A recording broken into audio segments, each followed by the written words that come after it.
श्रीराम राम रामेति रमे रामे मनोरमे सहस्रनाम तत्तुल्यं रामनाम वरानने शंभो महादेव सर्वं कृष्णार्पणम। விஸ்வாவசு வருடப்பிறப்பு இந்த புண்ணிய தினத்திலே பஞ்சாங்க சிரவணம் செய்வதாக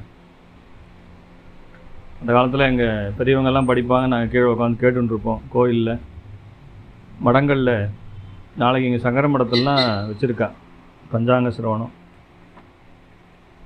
பெரிய பாகவத பண்டிதர்கள்லாம் வந்து பஞ்சாங்கம் படிப்பா. இதில் வந்து நிறைய விஷயங்கள் இருக்குது. இதேசிய ஸ்ரீயம் அவாப்னோதி வாராத் ஆயுஷ்யவர்தனம் நக்ஷத்ராது ஹரதே பாபம் யோகாது ரோக நிவாரணம் கரணாது காரிய சித்திஹி சித்திஞ்ச பஞ்சாங்கம் பலமுச்சதே. வருட ஆரம்பமான சைத்திர விஷு புண்ணிய தினத்தில் பக்தியுடன் ஜோதிடர்களை வணங்கி வருட பஞ்சாங்கத்தில் காணும் நவநாயகர்கள் ஆண்டுகள் முதலியவற்றை படித்து வாரத்தை கூறுவதால் ஆயுள் விருத்தியும் திரியை உச்சரிப்பதால் சகல சம்பத்துகளும் நட்சத்திரத்தை தியானிப்பதால் எல்லா விதமான பாவங்களும் நீங்கும். யோகத்தை சொல்வதால் நோய் நொடிகள் விலகும். கரணத்தை உச்சரிப்பதால் எடுத்த காரியங்கள் வெற்றியாக முடியும். ஆகையினாலே இந்த சைத்திர விஷு சித்திர மாத பிறப்பு விஸ்வாவசு வருடம் முதல்ல பிரதமை திதிங்கிறது கிழமை வந்து திங்கக்கிழமை. பிரதமை திதி காத்தால 6:27 வரைக்கும் இருக்குது. அதுக்கப்புறம் துதியை நட்சத்திரம் சுவாதி நட்சத்திரம் அது அன்றைக்கி பூர்வமே இருக்குது. 45 நாழிகைக்கு மேலே இருக்குது. வஜ்ரம்ங்கிற நாமயோகத்தில் பிறக்கிறது கௌலவ கரணம். ஸோ இதுதான் இந்த பிறக்கக்கூடிய வருடப்பிறப்பினுடைய பஞ்சாங்க விவரங்கள். நவநாயகர்கள் யாருன்னு பார்க்கலாம். அது ராஜான்னு ஒருத்தர் இருப்பாரோ இல்லையோ, சூரியன் தான் ராஜாவாக இருக்கார். இங்கே ஒரு குறிப்பு என்னென்னா, தெலுங்கு வருடப்பிறப்பு இப்போ தான் போச்சு இல்லையா, அந்த தெலுங்கு வருடப்பிறப்பு எந்த கிழமையில் வருதோ அவர் தான் இங்கே ராஜாவாக வருவார். ஞாயிற்றுக்கிழமை வந்ததால் இன்றைக்கி நமக்கு வந்து சூரியன் இங்கே ராஜாவாக இருக்கிறார். தமிழ் வருடப்பிறப்பு திங்கக்கிழமை வர்றது. அவர் தான் இங்கே மந்திரி.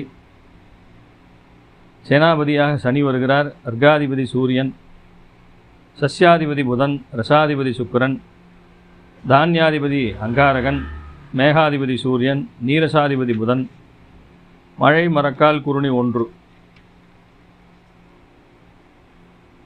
விஸ்வாவசு வருட தேவதா ஸ்வரூபம். ஆரண்யே நிர்ஜலே பூமௌ ஸ்திதோ விஸ்வாவசு பூமான் வாசிசோபா நமாஸ்திரிஜ தியானே விஸ்வதோமுகம் ரக்தவர்ணா. காட்டில் நீரில்லாத நிலத்தில் இருப்பவரும் தடாகத்தின் படிக்கட்டிலே அமர்ந்து கொண்டு எங்கும் முகத்தினை உடைய விராட புருஷனை தியானம் செய்து கொண்டிருப்பவரும் சிறந்த அதாவது சிவப்பு நிறத்தை உடையவருமாக விஸ்வாவசு வருஷ தேவதை அப்படி ஸ்வரூபம் இருக்கும்னு போட்டிருக்கா. நவநாயகர் பலன்னு பார்க்குறது. ராஜா வந்து சூரியன்னு சொன்னோம். நெல் கோதுமை தானிய அபிவிருத்தி உண்டு, ஜனங்களுக்கு சுபம் உண்டு. மந்திரியாக வரவர் சந்திரன்னு சொன்னோம். மழை பெய்து தானிய விருத்தியாகி சுபிட்சம் உண்டாகும், சுகம் பெருகும். சேனாபதி சனி, அதனால் மக்களுக்கு கடுமையான நோய் தாக்கங்கள் உண்டு, பீதி உண்டு. அர்காதிபதியாக சூரியன் வரார். சர்வஜன அதிகாரம் பெருகும், ஆன்மீக நாட்டம் உண்டாகும்.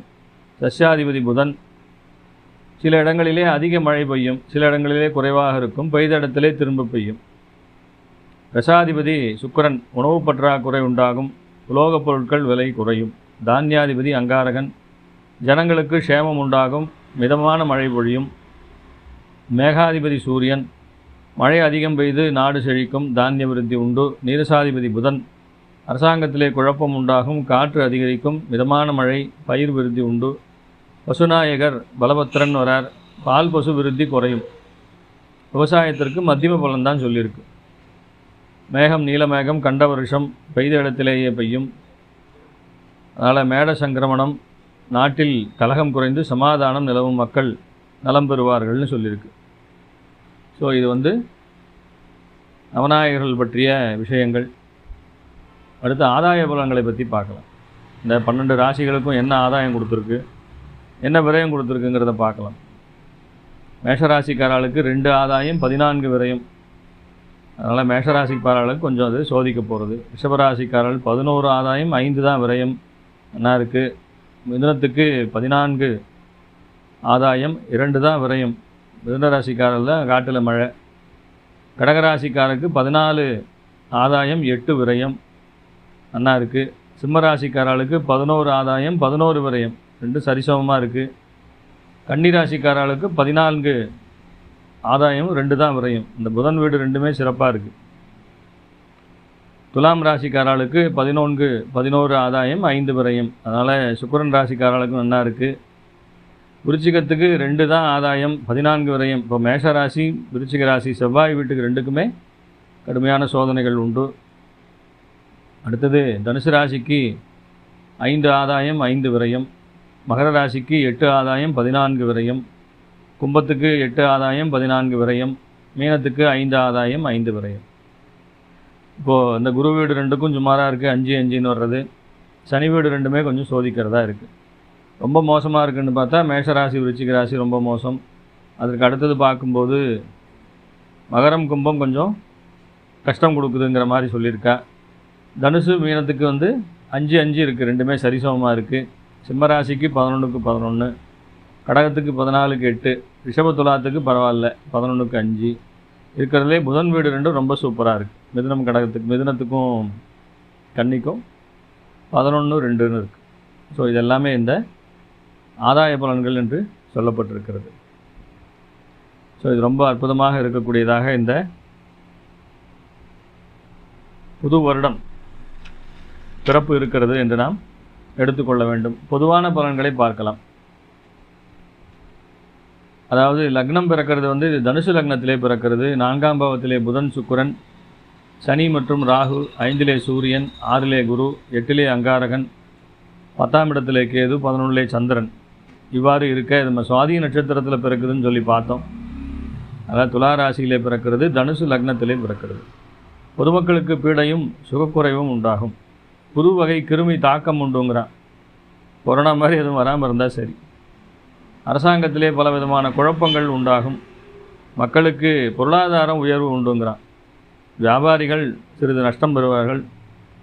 புயல் மழை ஆகியவற்றாலே நல்ல மழை உண்டாகும். பயிர் நல்ல விளைச்சலை தரும்.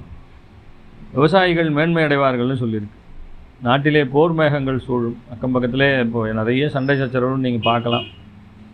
தொழில் செய்வோர் இன்னல்களுக்கு ஆளாகி மீண்டு வருவார்கள். சோதனை கொடுத்து சரி செய்யும். அயல் நாடுகளிலே பணிபுரிவோர் இந்தியாவுக்கு திரும்பக்கூடிய ஒரு சூழ்நிலையை உண்டாக்கும் அப்படிங்கிறது இது பொது பலனாக சொல்லப்பட்டிருக்கிறது. ஆக இந்த பஞ்சாங்க சிரவணத்தில் இந்த மாதிரி ஒரு சில முக்கியமான விஷயங்களை இங்கே நாம் பார்த்துருக்கோம்.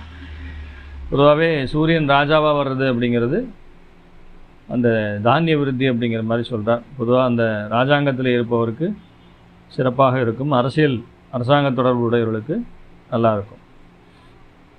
அதே போல் சந்திரன் இங்கே மந்திரியாக இருக்கிறதால அவருடையும் நல்ல சுபகிரகம் அப்படிங்கிறதால நல்ல மழை உண்டு, சுபிட்சம் உண்டு, மக்களுக்கு சுகம் பெருகுங்கிற மாதிரி சொல்லியிருக்கார். ஸோ இந்த மாதிரி முக்கியமான விஷயங்கள் இந்த வருடத்திலே சிறப்பாக இருக்கிறது என்பதை தெரிந்து கொள்ள வேண்டும். அதனால் இந்த பஞ்சாங்க சிரவணத்தை கேட்டு பக்தி சிரதையோடு உங்களுடைய குலதெய்வத்தை மனதிலே நிறுத்தி கொண்டு அவருடைய இஷ்ட தெய்வத்தை வணங்கி பெரியவர்களுடைய காலிலே விழுந்து குழந்தைகள்லாம் ஆசீர்வாதம் வாங்கிட்டு முடிந்தவர்கள் புத்தாடை வாங்கி உடுத்தி இந்த தமிழ் புத்தாண்டினை மிகச்சிறப்பாக கொண்டாடுங்கள். கோயில்களுக்கெல்லாம் சென்று வாருங்கள். மறுபடியும் அடுத்த ஒரு வீடியோவிலே பார்க்கலாம். ஸ்ரீராம ராம ராமேதி ரமே ராமே மனோரமே சகஸ்ரநாம தத்துல்யம் ராமநாம வராணி. சர்வம் கிருஷ்ணார்ப்பணம்.